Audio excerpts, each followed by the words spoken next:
ഇരുളിൽ അലയും നരരെ തേടി തരയിൽ വന്നവനേ,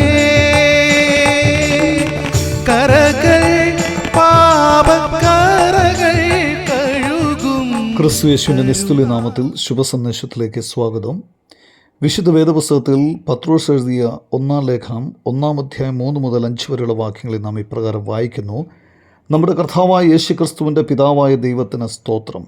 അവൻ മരിച്ചവരുടെ ഇടയിൽ നിന്നുള്ള യേശുക്രിസ്തുവിൻ്റെ പുനരുത്ഥാനത്താൽ തൻ്റെ കരുണാധിക്യപ്രകാരം നമ്മെ ജീവനുള്ള പ്രത്യാശയ്ക്കായി അന്ത്യകാലത്തിൽ വെളിപ്പെടുവാൻ ഒരുങ്ങിയിരിക്കുന്ന രക്ഷയ്ക്ക് വിശ്വാസത്താൽ ദൈവശക്തിയിൽ കാക്കപ്പെടുന്ന നിങ്ങൾക്ക് വേണ്ടി സ്വർഗത്തിൽ സൂക്ഷിച്ചിരിക്കുന്നു. ക്ഷയം, മാലിന്യം, വാട്ടം എന്നിവയില്ലാത്തതുമായ അവകാശത്തിനായി തന്നെ വീണ്ടും ജനിപ്പിച്ചിരിക്കുന്നു.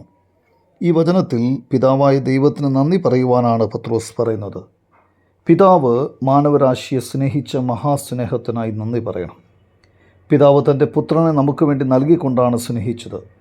ദൈവം നമ്മെ അത്രമാത്രം സ്നേഹിച്ചു.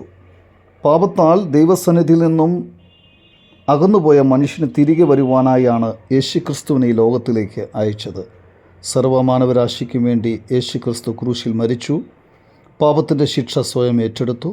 3-ാം ദിവസം മരിച്ചവരുടെ ഇടയിൽ നിന്നും ഉയർത്തെഴുന്നേറ്റു. അതുകൊണ്ടാണ് പത്രോസ് ജീവനുള്ള പ്രത്യാശ എന്ന് പറയുന്നത്. ദൈവത്തിൻ്റെ വലിയ കരുണയിലാണ് നമ്മുടെ രക്ഷ ആരംഭിക്കുന്നത്.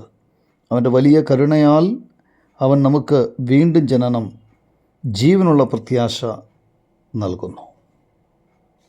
എന്നാൽ രക്ഷ പ്രാപിക്കുന്നതിന് നാം നമ്മുടെ ഭാഗം നിറവേറ്റണം. അതായത് നാം കർത്താവായ യേശുക്രിസ്തുവിൽ വിശ്വസിക്കണം.